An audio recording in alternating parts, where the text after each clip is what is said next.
Olá, turma do oitavo ano, tudo bem com vocês? Espero que sim. Vamos iniciar então a nossa primeira videoaula, tá? Então nós vamos dar conteúdo à matéria do livro. Até então falamos sobre a narrativa de memória, tá? Vimos os textos, as características desse gênero textual. Vimos também a parte de gramática, sujeito, predicado, o uso do hífen. Dando prosseguimento, vamos abrir então o nosso livro, tá? De português na unidade 2, das páginas 42 até 54. Lembrando que nós vamos iniciar uma nova unidade, mas ainda do conteúdo do primeiro bimestre, ok? Então vamos lá, tá? Então, na página 42 e 43, eu tenho a abertura da unidade. Então, antes de falarmos do gênero textual, vamos analisar essas imagens aqui, ok? Então, na página 42 e 43, eu tenho imagens de filmes, tá? Se vocês perceberem, tem a legenda direitinho, indicando que filme é, mas vamos observar assim. O título da unidade 2 é No Futuro Não Tão Distante. Olha só, futuro, tá? O que tem a ver o futuro com esse gênero textual, então? Aqui nessa página, eu tenho a cena do filme 1984, tá? Aqui embaixo, eu tenho também a cena do filme Eu, Robô, tá? Que vocês já devem ter visto com Will Smith, tá? Tenho aqui cena desses dois filmes. E do outro lado, na página 43, eu tenho a cena do filme Jogos Vorazes, ok? Que vocês devem ter visto também. O que esses filmes têm em comum, tá? Aqui, nessa página 43, eu tenho o estudo da imagem, tá? Então diz assim: as imagens apresentadas aqui são cenas de filmes. Compartilhe com os colegas o que você sabe sobre esses filmes, tá? Quanto a mim, o 1984 eu nunca vi, mas eu sei que ele é baseado no livro clássico de ficção científica do George Orwell, 1984, tá? Eu, Robô, eu já vi, e Jogos Vorazes também. E vocês, conhecem esses filmes? Já viram? Já leram o livro? Já viram o filme também? Tá? No 2, o futuro apresentado nessas histórias não é promissor, ou seja, não é bom. Então aqui no Saiba Mais, ele está falando sobre que em 1949, nem minha mãe era nascida ainda, George Orwell, que é aquilo que eu falei para vocês, publicou 1984, um livro de ficção em que o grande irmão, personagem que deu origem à expressão Big Brother, também as pessoas sob cruel vigilância. Mantém, perdão. Então, olha só, no filme de 1984, ele é baseado no livro de George Orwell, que foi publicado em 1949. Do que fala esse livro? No caso, o filme também.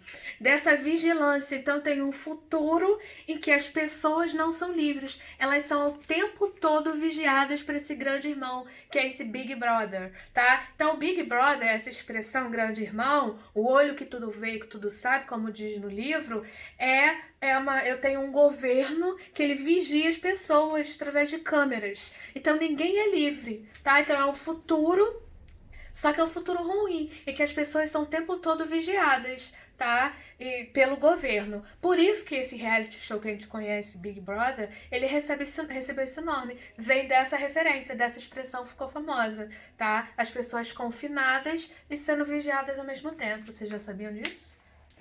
Então, cultura, né?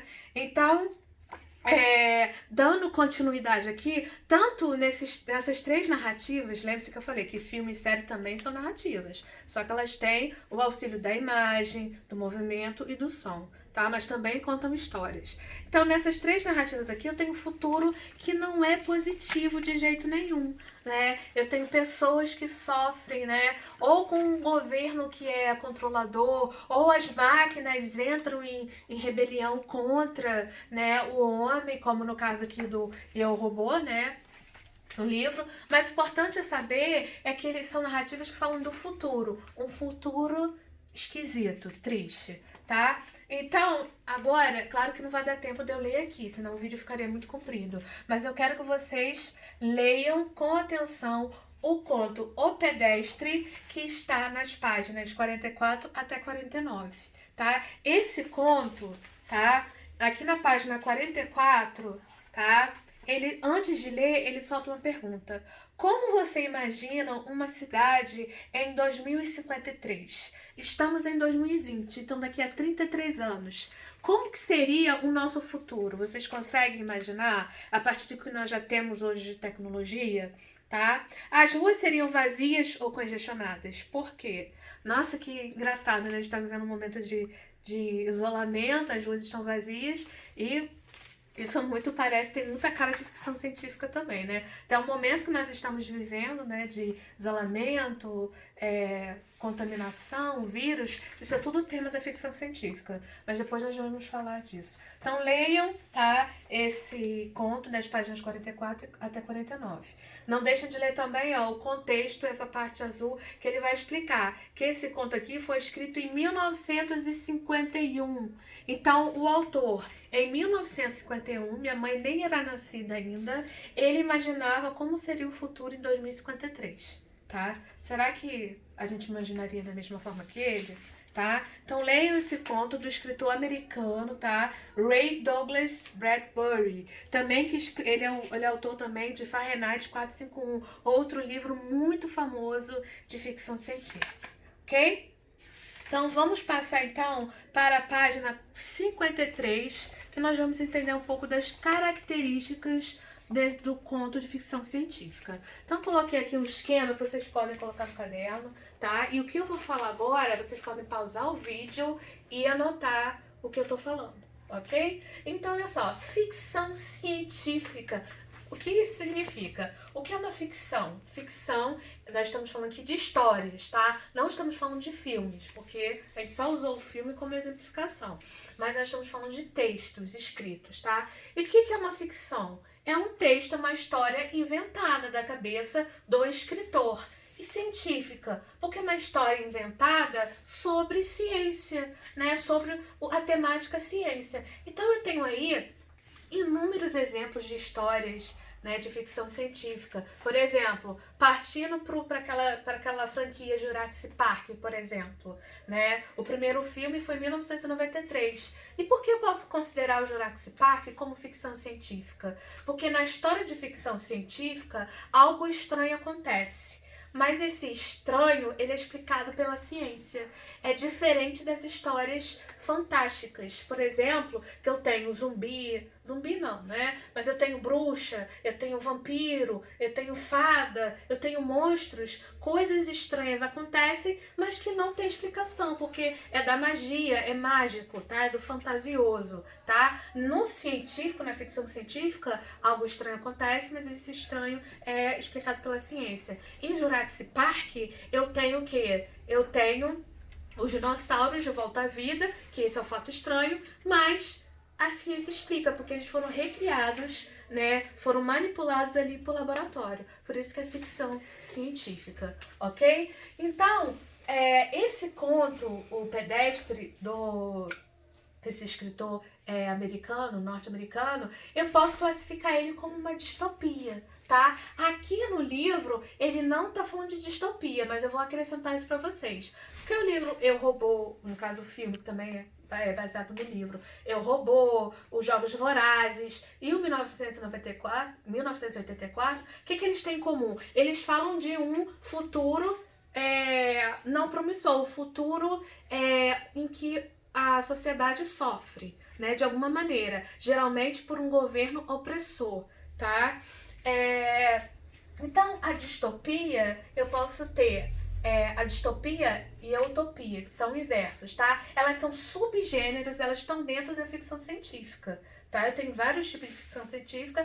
A distopia é o que esse conto tem em comum. Fala de um futuro que não é um futuro que a gente imagina, tá? Ao contrário da utopia. Vocês já viram aquele filme Tomorrowland? Tá? O Tomorrowland, que é um filme de ficção científica, fala sobre a utopia, uma sociedade em que um homem vive com a tecnologia, todo mundo é feliz, o governo funciona, tudo funciona, transporte, alimentação, saúde, todas as pessoas vivem numa sociedade organizada por meio da tecnologia, todo mundo é feliz. Isso é utopia, é uma sociedade ideal, ou seja, que tudo funciona, mas que a gente imagina, a gente não alcançou ainda, a gente imagina.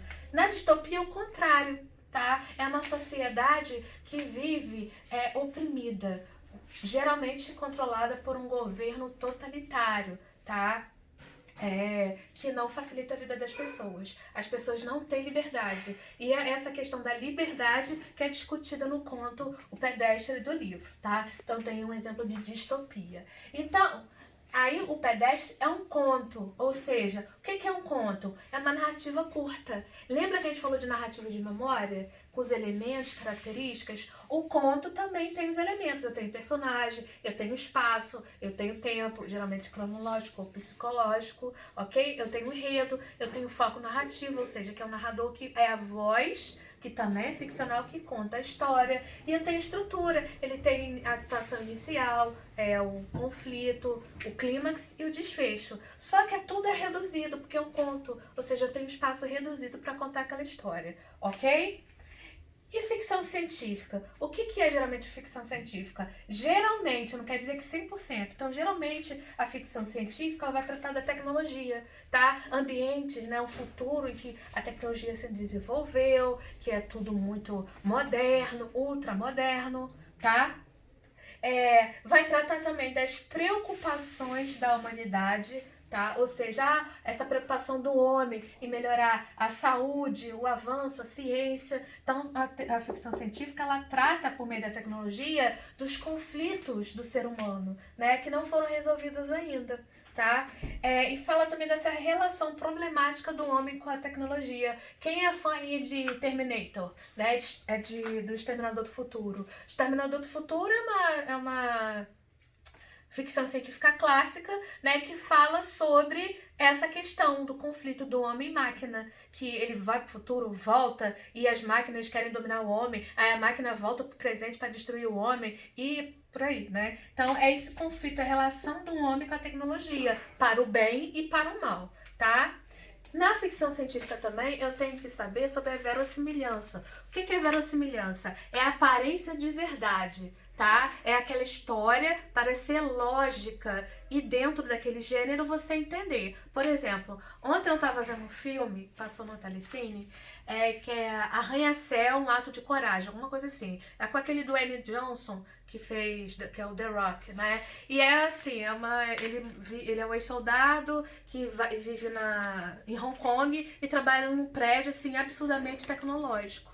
Só que em determinado momento aquele prédio pega fogo e ele tem que salvar a família dele e ficar presa lá. Só que dentro daquele filme, né, que era de aventura, de ação, com um pouco de ficção científica, algumas ações parecem verdadeiras, mas tinha muito absurdo, umas cenas assim inacreditáveis, ou seja, que não ficou verossímil, ou seja, não condiz com a realidade. Então a verossimilhança é a aparência da verdade, porque a literatura nunca vai ser verdade, mas ela vai ficar pertinho da realidade. Ela vai tentar ao máximo imitar a realidade. E essa aparência de verdade, seja para mais ou para menos, que eu chamo de verossimilhança. É dentro da história as coisas serem lógicas, parecerem verdadeiras, tá? E que outros recursos eu tenho que a ficção científica trabalha? O suspense. Tá? Ela também trabalha o suspense. Não confunda terror com suspense. Terror é outra coisa. O suspense é essa expectativa que é gerada no leitor. Quando você lê um livro, né, e tem aquelas coisas não acontecem, você tem aquela espera, aquele suspense. Então, é um recurso utilizado pela ficção científica também, tá? E os índices. O que os índices são? São pistas. Pistas que são colocadas para aumentar a expectativa, o suspense do leitor. Por exemplo, você está vendo um filme ou lendo um livro de ficção científica em que uma nave espacial vai para um planeta desconhecido. Aí quando os astronautas olham lá para aquele planeta, aquela fumaça, aquele planeta assim que não tem uma forma conhecida, ou é escuro, umas coisas assim, vocês estão adentrando num território desconhecido. Desconhecido deles, os personagens, e seu também. Você não sabe como é que é aquele planeta. Que criaturas habitam lá? O que espera aqueles astronautas lá naquele planeta? Índice, ou seja, são pistas, ok? Então, se você não entendeu algum desses conceitos, pausa o vídeo, volta, assista de novo, ok? Se de tudo você não entendeu, entre em contato comigo pelo grupo do 8º ano, ok? Exercícios, páginas 50, 51 e 52, E página 54, que é organizar o conhecimento. Aqui você vai marcar sim, não ou mais ou menos. Quem marcar sim ou não ou mais ou menos, volta, faça a revisão do conteúdo. Mais uma vez, se não entendeu, entre em contato comigo. É para fazer no caderno, coloca o cabeçalho, faz a pausa, né, no vídeo, coloca as minhas observações que eu expliquei, depois faz o exercício. E assim que possível eu vou dar o visto no caderno, depois dessa pausa que nós estamos fazendo esse isolamento, eu vou olhar todos os cadernos para ver quem fez e quem não fez, ok? Então, até a próxima. Tchauzinho.